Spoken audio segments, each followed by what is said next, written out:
Hola y bienvenidos. Hoy vamos a meternos de lleno en algo que mezcla pasión por los pájaros y, bueno, un desafío personal bastante bestia, el Big Year. Hola. Sí, la verdad es que es un tema que engancha, ¿eh? El Big Year ornitológico. Exacto. A ver, para quien no lo sepa, ¿qué es esto exactamente? Pues imagina, intentar ver o escuchar, identificar, vamos, cuantas más especies de aves mejor. Eso es. Todo en un año natural, ¿eh?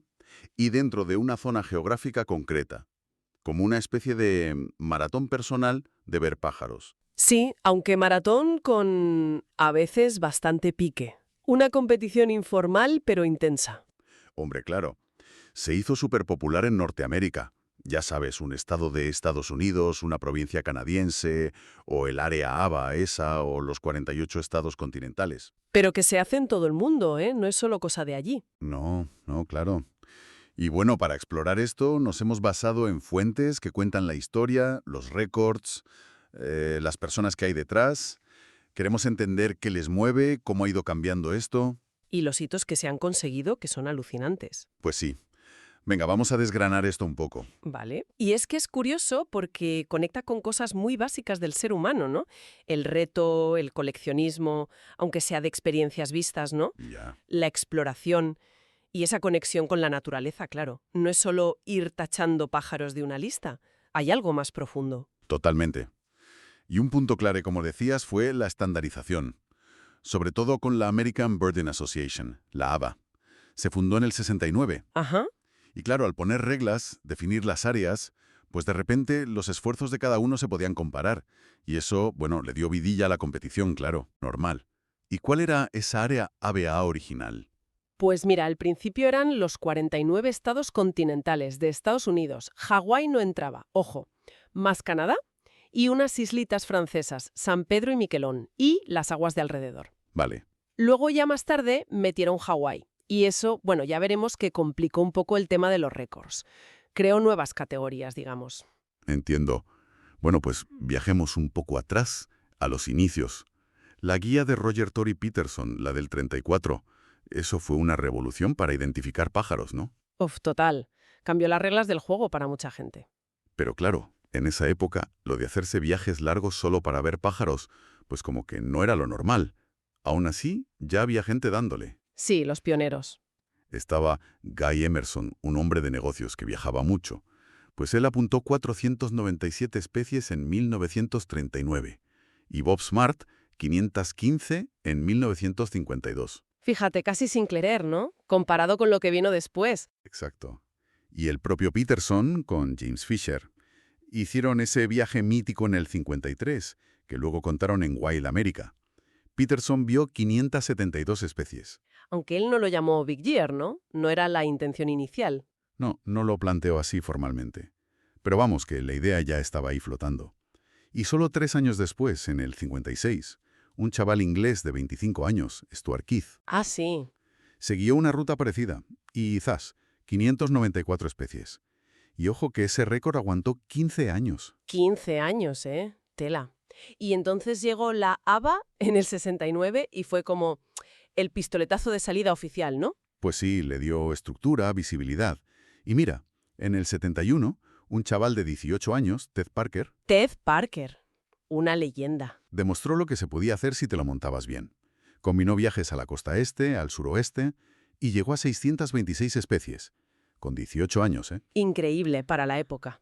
Y lo fascinante es que enseguida, ¡pum!, competición directa. El 73. Uf, el 73. El duelo Ken Confam, que luego escribió Kimbird Highway, contra Floyd Murdoch. Eso es. Los dos reventaron el récord de Parker. Y al final, Murdoch ganó por los pelos. 669 especies en el área ABA que se acababa de definir. Kaufman, hijo 666. 3 pájaros de diferencia. Imagínate la tensión. Ahí ya se veía que la cosa iba de estrategia, de planificación. Y a partir de ahí, pues nada, la escalada. James M. Bardaman en el 79 no solo rozó las 700 especies, 699, sino que el tío documentó más de 160.000 millas recorridas. Madre mía, eso es dar Una vueltas. barbaridad. Luego Benton Basham, 710 en el 83. Subiendo el listón. Y en el 87, otro duelo. Sandy Comito contra Steve Perry. Ganó Comito con 722. Y esa cifra, 722, se quedó ahí como el número a batir. El objetivo mítico. Sí. Bill Riddell también pasó de 700 en el 92. Hizo 714. Estaba claro que el club de los 700 era ya la liga de los mayores. La frontera psicológica total. Y entonces llegamos a... Bueno, aquí es donde la cosa se pone de verdad interesante. 1998. Uf, el año mítico. Casi de leyenda para los pajareros. Totalmente. 3 observadores a la vez. Sandy Comito, que defendía su récord del 87. El campeón vigente, digamos. Eso. Y Al Levantin y Greg Miller. Los 3 a la vez. Venga, a recorrerse Norteamérica como locos. Una carrera frenética. ¿Y qué pasó? Pues que Comito no solo defendió el récord, lo pulverizó. Llegó a 745 especies. Luego se revisó y fueron 748. 748. Una pasada. Miller hizo 715 y Levantin 711. O sea, los 3 por encima de 700 en el mismo año. ¡Qué locura de año! Y claro, todo ese esfuerzo, esos viajes relámpago persiguiendo un pájaro raro que había aparecido en Texas, luego otro en Alaska. Todo eso lo contó Markov Masick en el libro The Big Year. Que luego se hizo película en 2011. Exacto, la peli con Jack Black, Owen Wilson y Steve Martin, que hizo que mucha gente que no tenía ni idea descubriera qué era esto del Big Year. Sí, lo popularizó muchísimo fuera del mundillo. Y bueno, ese año, el 98, dejó grabada a fuego la cifra de 700 como el gran desafío. Pero la cosa no paró ahí, ¿eh? No, para nada. Se siguieron rompiendo barreras. Por ejemplo, en 2008, Lynn Barber fue la primera mujer en pasar de 700. Hizo 723. Un hito súper importante. Sin duda. Y en 2010 pasaron 2 cosas curiosas. Chris Heath superó las 700, hizo 704, pero centrándose solo en los 48 estados contiguos, o sea, un área más restringida. Ah, interesante. Otro tipo de reto. Exacto. Y ese mismo año, Robert Ake llegó a 731 en el área ABA completa. Y esto fue muy llamativo, porque 2010 no tuvo unas condiciones climáticas especiales, como el Niño del 98 que ayudaron a que aparecieran rarezas. O sea que demostró que se podía llegar muy alto solo con estrategia y dedicación. Eso es, no solo gracias al clima, pura planificación y esfuerzo. Y justo ahí, casi en la puerta de la revolución tecnológica, en 2011 John Vanderpool hizo un esfuerzo tremendo. 743 especies, y fue el que más rápido llegó a 700 hasta ese momento. Mucha gente dice que fue como el último gran Big Year a la antigua usanza, ¿no? Sí, antes de que las herramientas digitales lo cambiaran. Bueno, casi todo. Porque claro, justo después, en 2013, Neil Hayward batió por fin el récord histórico de Comito. Se puso en 749 especies. Y esto ya fue con la tecnología empezando a pegar fuerte. Hablemos de eso. ¿Qué tecnología? Pues principalmente eBird, la base de datos mundial de observaciones de aves del Cornell Lab of Ornithology, y también pues todos los grupos de alertas por email, redes sociales, WhatsApp. Claro. ¿Y cómo cambió eso el juego? Pues radicalmente. A ver, antes, para enterarte de que había aparecido un pájaro raro, dependías mucho de tu red de contactos, de llamadas, de estar en el sitio justo. Había más de chiripa, ¿sabes? O de investigación muy personal. Ya, más de detective casi. Exacto. Ahora, una alerta de una ave rara le puede llegar a cientos de tíos casi al instante. Entonces la clave se desplaza. La logística, optimizar las rutas, ser el más rápido en reaccionar. Se vuelve crucial de otra manera. Eso plantea una pregunta importante. ¿Cambia la naturaleza del desafío? ¿Se vuelve más una cuestión de pasta y de velocidad de reacción que de saber mucho de pájaros o tener paciencia? Pues mira, ese es el debate eterno en la comunidad pajarera.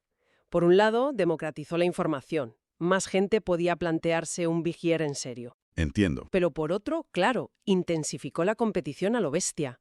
Y quizás sí cambió el enfoque.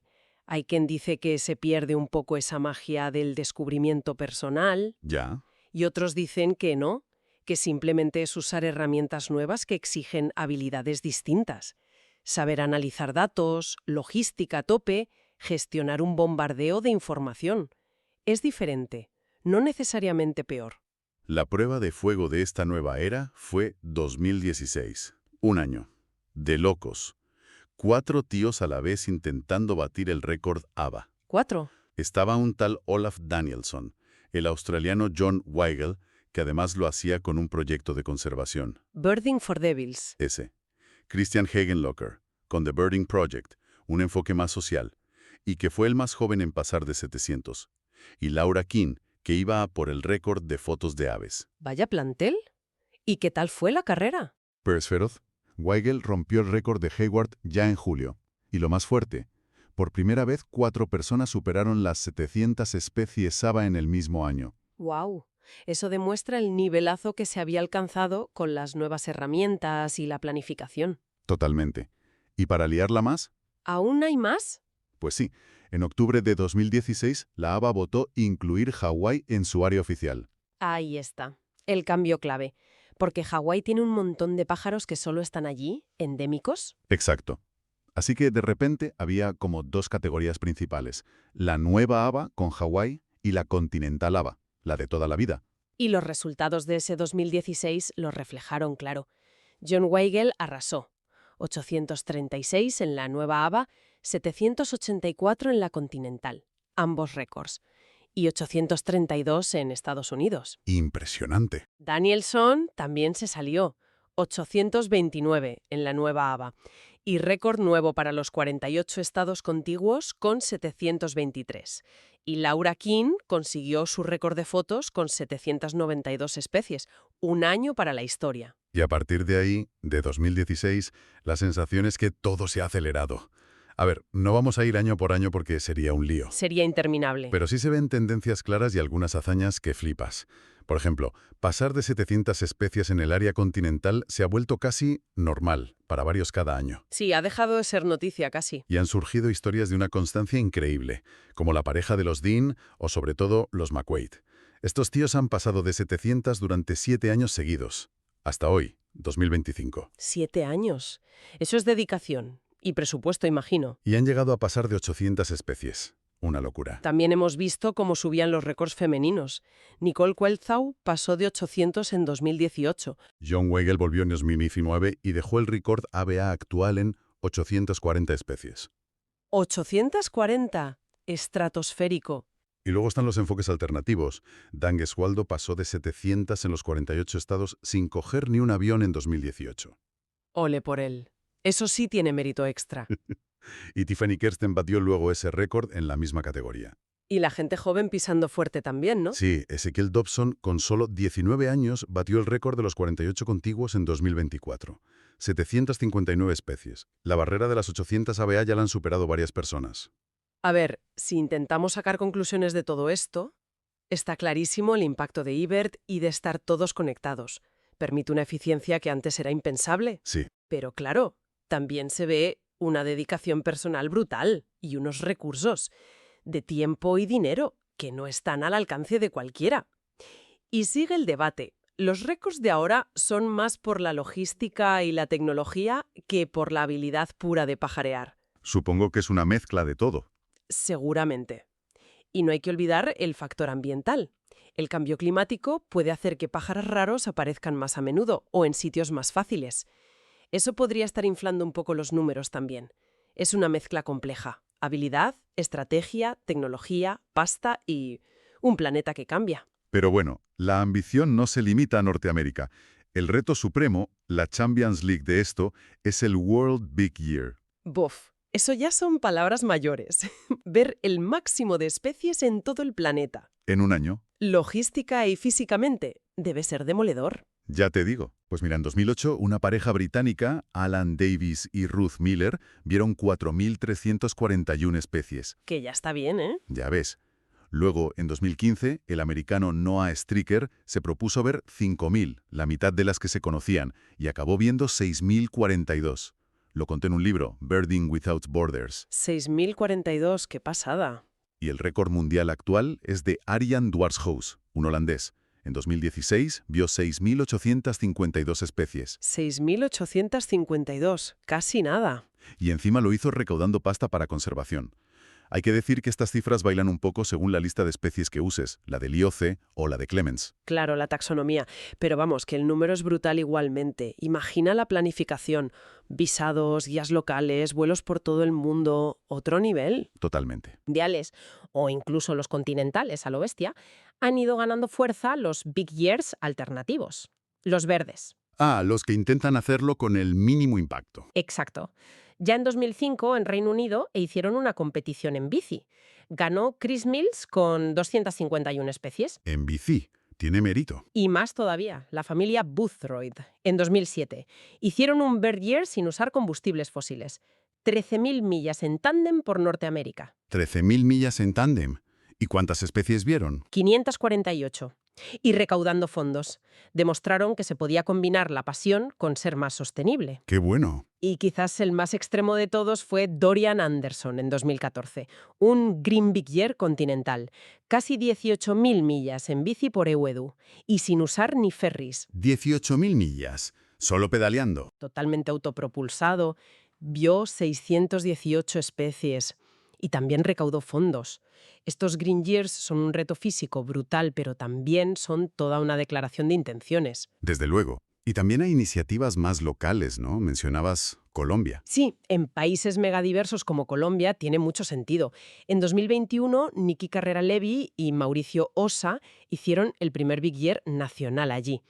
Récord con 1.471 especies y promocionando la conservación y el turismo de aves en su país. 1.471 especies en un solo país. ¡Qué barbaridad! Colombia es otro nivel en biodiversidad. Y claro, toda esta actividad, desde los récords mundiales hasta los viajes en bici, pues ha generado un montón de libros, ¿no? Ya hemos mencionado algunos. Sí, Kingbird Highway, The Big Year, Burning Without Borders. Hay otros como Extreme Birder. Capturan esa mezcla de obsesión, aventura y la conexión tan fuerte con los pájaros.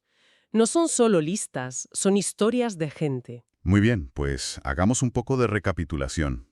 Hemos visto que es un Big Year, cómo empezó casi por casualidad y ha llegado a ser esta cosa súper tecnológica y competitiva. Las distintas escalas, regional, mundial, hasta ecológica con los verdes. Y la dedicación tan bestia que necesita. Entonces, ¿qué sacamos en claro de todo esto? ¿Qué nos dice el fenómeno del Big Year? Pues yo creo que el Big Year es como un espejo. Refleja cosas muy humanas. Las ganas de explorar, de catalogar el mundo, de superar nuestros límites. Ya. Y muestra muy bien cómo interactúan la pasión de uno solo con el poder que te da la comunidad, la tecnología, pero también saca a la luz tensiones importantes. ¿Cómo cuáles? Pues la tensión entre competir y conservar, por ejemplo, o entre disfrutar tú y el impacto que generas en el planeta. Es una ventana genial para ver cómo nos relacionamos con la naturaleza y con nuestros propios retos hoy en día, en el siglo XXI. Sí, es verdad. Y para dejar una última reflexión ahí, las fuentes que hemos visto destacan mucho el papel de la tecnología, de eBird, de las alertas al momento. Sí, es innegable. Y podríamos preguntarnos si esa dependencia tecnológica, esa optimización casi matemática de la búsqueda, cambia la esencia del reto. ¿Sabes? Si se pierde un poco ese factor de descubrimiento paciente, de sorpresa. De magia casi. Eso, de magia, que quizás era lo que movía a los pioneros como Peterson o Keith. No sé, es algo en lo que pensar, sobre cómo la era digital está cambiando no solo nuestras aficiones, sino cómo vivimos el mundo natural. Totalmente. Una buena pregunta para cerrar.